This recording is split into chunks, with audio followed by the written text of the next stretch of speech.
Well, the guy that talks way too loud and way too much is back on the screen. Now we're reacting to My Story Animated.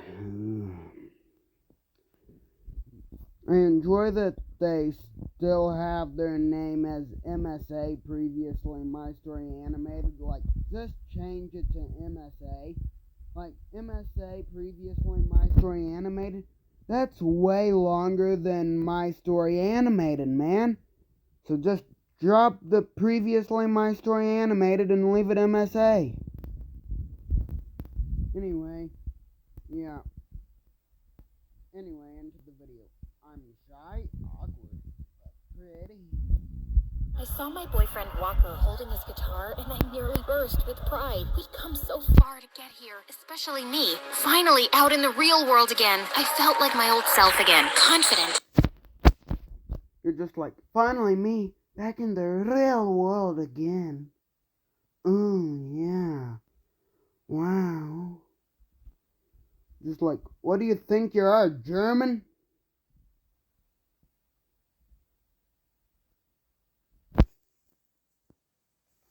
Like, seriously, you're out there, like, back in the real world again.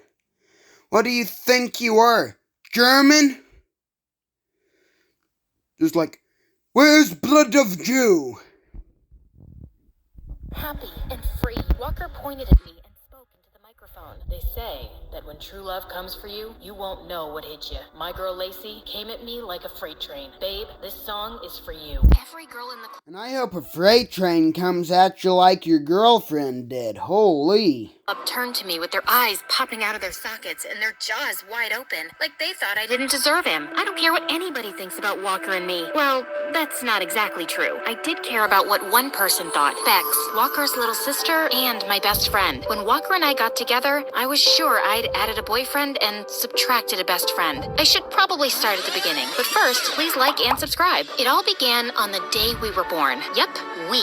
Bex and I were born on the same day in the same hospital. Our parents lived next door to each other, and our moms were inseparable. Soon, they were pregnant at the same time. I can't believe we're so close to meeting these little ones. I know, they're gonna be the best of friends. It's as if Bex's mom had a crystal ball because she was spot on. Bex arrived 17 minutes before me, and we've been BFFs since. She's always been kind of motherly to me. Woo-wee, who could imagined that the people who live in the same neighborhood would have been friends, since there's nobody else to be friends with.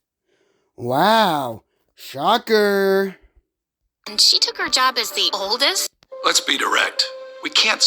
Oh yeah, this guy that targets Republicans and says we're kidnapping and says Republicans are kidnapping migrants, but in reality they're not kidnapping migrants.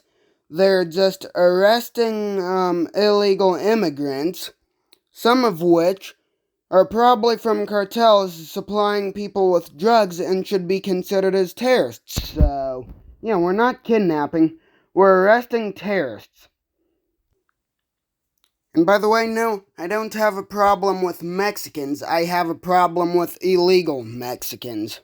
She's been BFF since. She's always been kind of motherly to me, and she took her job as the oldest? Seriously. We should clean up these toys and get a snack. But I was still playing with that. Did you pack your raincoat? It looks like it's gonna rain. When I say we did everything together, I do mean everything. We went to dance class together. Lacey, how are you so flexible? I feel like a statue next to you. Double jointed, I guess. We were each other's biggest cheerleaders, and we told each other everything, too. My parents were fighting again last night. I'm worried they won't make up. Don't worry, babe. Your dad'll get a new job, and that stress will just go away. But then, one day, when we were 13, life as I knew it changed forever. Oh, let me guess, your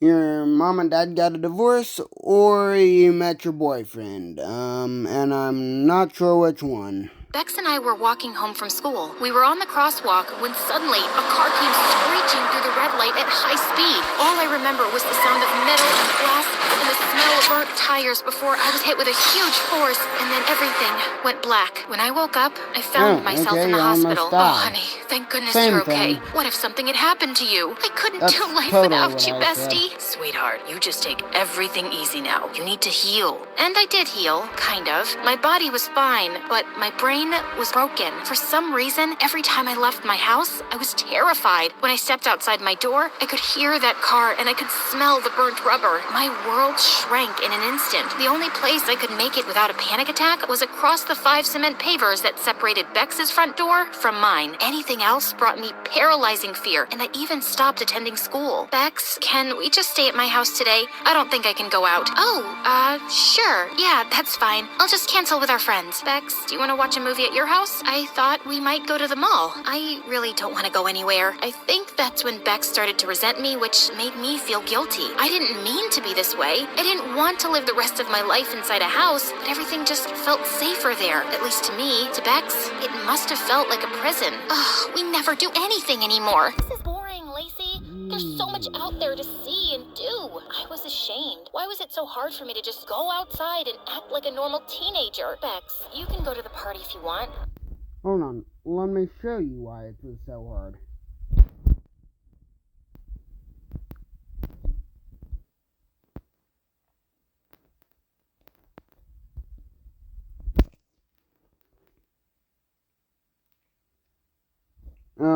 That's the wrong side. There we go. That would be why you can't go outside like a normal person, mate.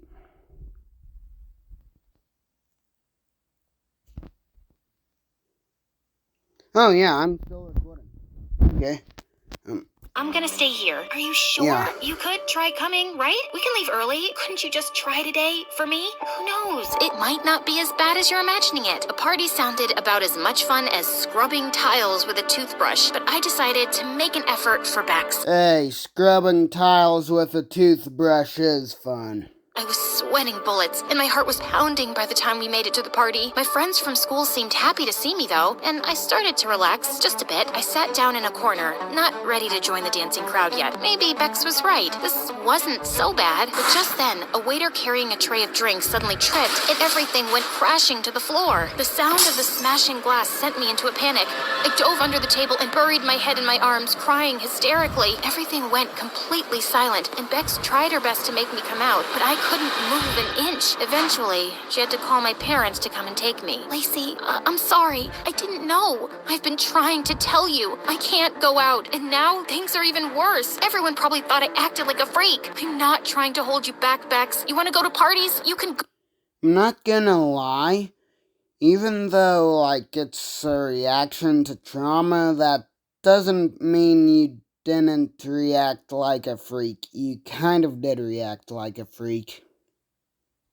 Oh, without me, I won't mind. Okay then, maybe I will. A few nights later, I went over to Bex's house, but I found her brother Walker instead. He smiled, and I was distracted by the dimples on his cheeks. Hey, Lace, Bex isn't here. Whoa, when did Walker get so hot? He was usually always in the garage practicing with his band. He had a major glow up. Right, I forgot she might be out. Is something the matter? You look a little glum. I'm just bored, I guess. Yeah, me too. Come on in. That's how it all began. That night, Walker and I talked. I told him I was scared I'd be hit by a car again. I said that I'd felt trapped in my own mind. I told him I felt guilty keeping Bex from living her life, and about what happened at the party. Don't be so hard on yourself. What happened to you was a huge trauma. You realize you kind of are trapped in your mind? That's why most people with trauma go to therapists and counselors and stuff to not get trapped, or to find how to not be trapped in their mind.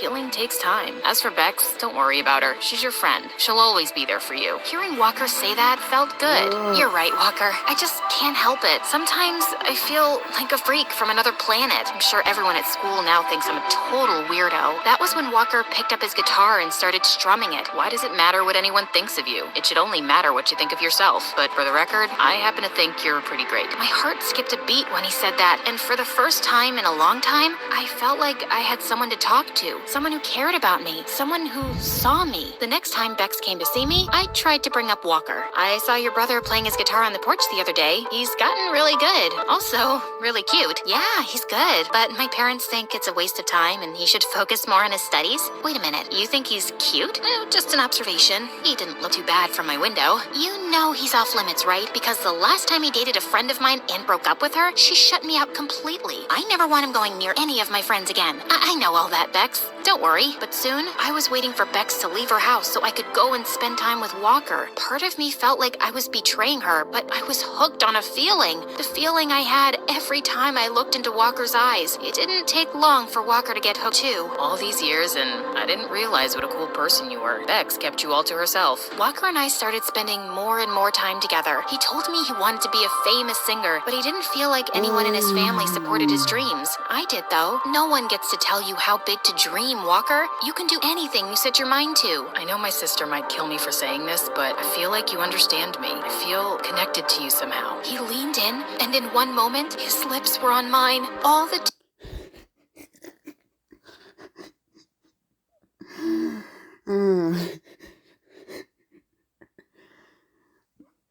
I'm not sure how much I want to say this, but like, like that girl looks like the first thing that would show up if you like went to Google and just typed up anime girl. And like the dude looks like yeah. The dude looks like the first thing that would show up if you looked up anime boy. Sorry about that. Totally didn't have a joke there. tension I'd been feeling exploded, and I almost saw stars. My knees felt wobbly and my head spun. Whoa, you're perfect. But I could only think about one thing. Bex was... Is that from, how hot he is, or from the brain injury you received when that car hit you? Gonna kill us. Walker, we can't do this. Bex is my best friend. So what? Don't give up on something that could be really good between us. Don't you feel it? His hand brushed my cheek, and soon I was lost in his eyes again, leaning in for another kiss when... What's going on here? I pulled away from Walker like he was fire, and I'd just been burned. Bex, I can explain. Explain what? Your spit-swapping fest with my brother? I told you, I would never be okay with this. Oh no? It looks like I was just betrayed by the two of you. I don't want to look at either of you again. Bex pushed her way past us, and I swear I felt my heart break. I stared at Walker, but with my chest so tight, I couldn't find any words. So I ran. I ran home to the safety of my bedroom, and that's where I stayed. For days, weeks, I missed Bex terribly, and even though I didn't want to admit it, I missed Walker too. Honey, this isn't healthy for you. You need to leave the house. I don't want to leave the house. I want to stay in bed and let my blankets swallow me whole. No, go outside in the yard and get some fresh air. That's not a request. It's an order. Her tone told me she wasn't messing around. So I headed to the yard with my phone, a blanket, and a grudge. That's when I spotted Bex dressed in workout gear and running shoes, her attention focused on her phone. She stepped out onto the crosswalk, and that's when I heard the car. Then I saw it. Bex, look out! Huh? The idea of me getting hit by a car paralyzed me with fear. But the idea of Bex getting hit by a car was unthinkable. I tackled Bex to the ground so fast that we both just stared at each other, shocked and breathless. Lacey, you saved me. Of course I did. I can't do life without you, bestie. You're my best friend, too. I didn't mean to kiss Walker, Bex. It just made me feel less alone. Didn't mean to kiss him? What? What? Ew. Why did I screamed and it had that sound of like banging metal pipes together? Like, you know how if you bang like a metal pipe on something, it'll have that little yeah sound? Yeah, I screamed and something like made that sound.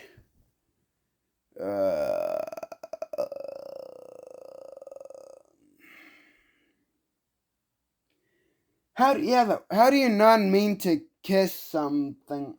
Like, do you just go up to it, or do you just go up to it, bump into it, and be like,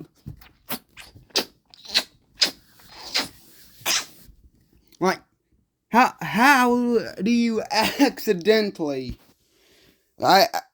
You're confusing me here, buddy. Bex looked ashamed. Walker told me everything. He said you inspired him and supported his music. He said you were like a song to him. And I'm sorry. Ew. I haven't been a good friend. I should have wanted you to be happy. I do want you to be happy. Walker raced out of the house and came running to us. Stop fighting. You're friends. We're not fighting. We're making up. If being with each other makes you happy, I want you to be happy. Both of you. Bex, does that mean? It means that Lacey can be your song again. With that, Bex left us standing there. Walker, be my girlfriend. No more secrets. No more hiding.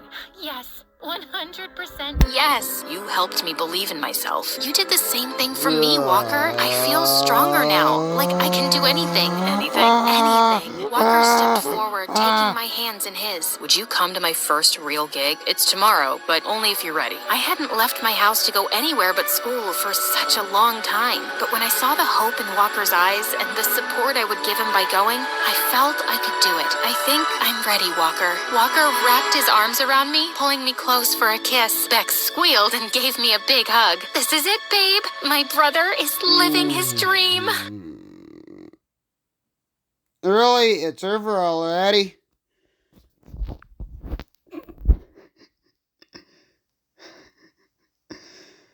And anyway, let's do another video, man. Okay, another My Story animated video. This time it's from this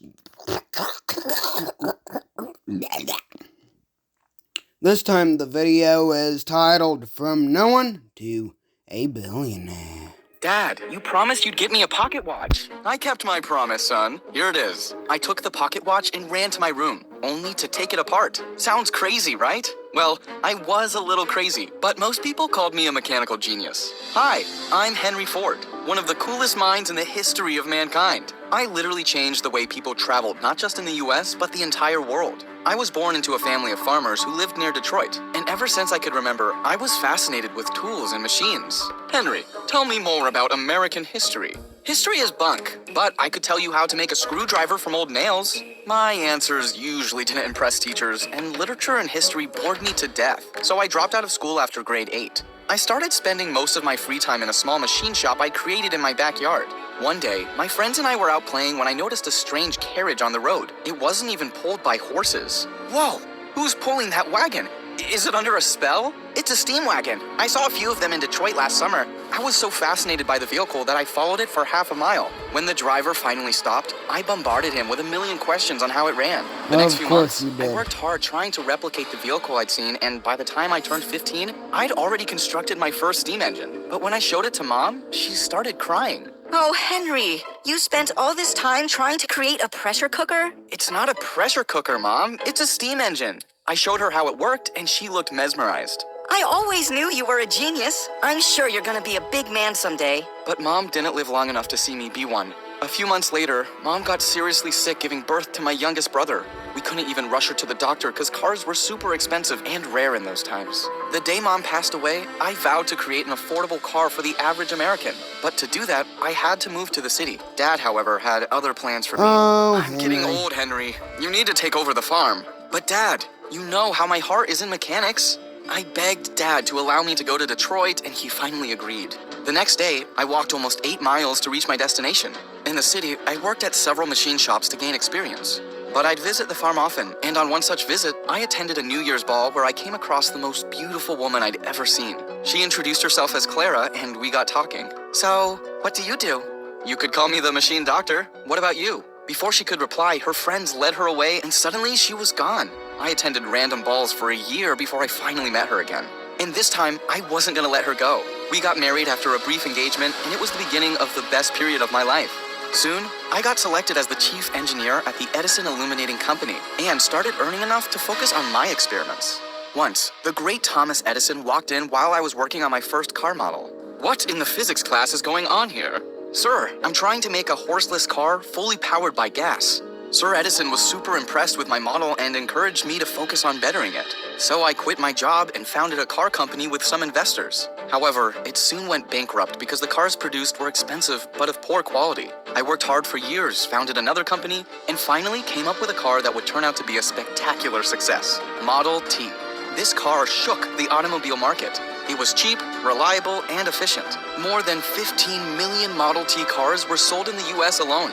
I was labeled a genius and was counted among the richest men in the world. Today, Ford continues to be one of the world's top automobile manufacturers. And in 1999, Fortune magazine named me the businessman of the century. So friends, there are no secrets to success. Success is the result of consistent hard work and learning from failure. Oh, I just clicked another one.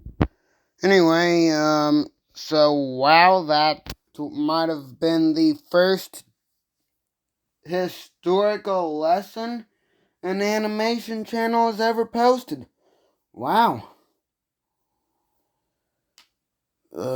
Yes. Some people, even though it wasn't really that educational, might Quaker Rice call it educational. And it came from a dumb little animation channel. So wow. Anyway, see you guys, and make sure to subscribe if you like it, I guess. Maybe even like it, I don't know. Don't really care, not too much of my problem.